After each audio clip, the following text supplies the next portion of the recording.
లడ్డూ కల్తీ వ్యవహారం మండలిలో మరోసారి మంటలు పుట్టించింది. గోవిందా గోవిందా అంటూ వెంకటేశ్వర స్వామి ఫోటోస్తో వైసీపీ నిరసనలకు దిగటం రచ్చకు దారితీసింది. దీనిపై టీడీపీ వైసీపీ నేతల మధ్య డైలాగ్ వార్ ఇప్పుడు చూద్దాం. This cannot be permitted, sir. They should be, sir, Chairman, sir. The Venkateswara Swami photos పెట్టుకుని the way they are behaving, బుద్ధుందా సార్ వీళ్ళకి? రాజకీయాల్లోకి లాగుతారా సార్? వీళ్ళకి బుద్ధుందా? మీరు if you have to take the permission, Chairman, sir. Venkateswara మమ్మల్ని తీసేయండి. Chairman, sir. దేవుడు ఫోటోల్ని పెట్టుకుని సభలో రావడం అనేటువంటిది దేవుణ్ణి రాజకీయాల్లోకి లాగేటువంటి ప్రయత్నం చేస్తున్నటువంటి ఈ దుర్మార్గపు చర్యను మీరు అనుమతించకూడదు సార్.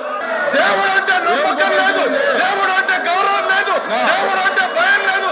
కేవలం నాయకుడు చెప్పినట్టు నడుచుకునేటువంటి ఈ ప్రక్రియలో వెంకటేశ్వర స్వామి ఫోటోల్ని ఈ రకంగా సభలో తీసుకురావడం ఇది హిందూ ధర్మాన్ని, హిందూ జాతి నమ్మకాన్ని, ఇది ప్రజల్ని ఈ రకమైనటువంటి చర్యల ద్వారా రెచ్చగొట్టేటువంటి ప్రయత్నం చేస్తూ ఉంది.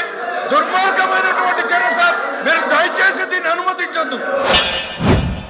వెంకటేశ్వర స్వామి ఫోటోని ఏం చెప్పారు బాబు? చెప్పారు. ఒక ఫోటోని హౌస్లో చెప్పులు బూట్లు వేసుకొని మేము తీసుకెళ్ళిన ఫోటోని ఒకటి చూపెట్టమనండి. మేము కూర్చొని నా ముందు చెప్పులు ఇప్పి ఏదైతే ఆ దేవదేవుడి తాలూకా భక్తిభావంతో తీసుకెళ్ళి అయ్యా వీరికి బుద్ధి మంచి బుద్ధి ప్రసాదించు అని చెప్పాం. మళ్ళీ తీసుకొచ్చి మళ్ళీ కలెక్ట్ చేసి మళ్ళీ టేబుల్ మీద నేనే పెట్టాను. చూడండి, కెమెరాలు చూడమండి, ఒక ఫోటోని తీసుకొచ్చి. ఎందుకండి ఈ కుంటి సాకులు? ఈ కుంటి సాకులు ఇంకా చూపెడితే ఆశ్చర్యపోతారండి. మీరు చూపెడితే ఆశ్చర్యపోతారు. ఈ సభ్య సమాజం వచ్చి తలదించుకునే పరిస్థితి. ఏ ఒక్క కాగితం కింద పడిందంటే చూపెట్టమనండి. ఏ ఒక్కటి ఇచ్చిన క్లిప్పింగ్ చూపెట్టమనండి. రమ్మనండి.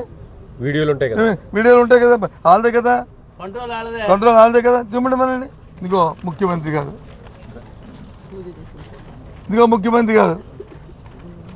ఇదిగో వెంకటేశ్వర స్వామి ఫోటో, ఇదిగో కాళ్ళకి బూట్లు, ఇదిగో మెడలో దండ.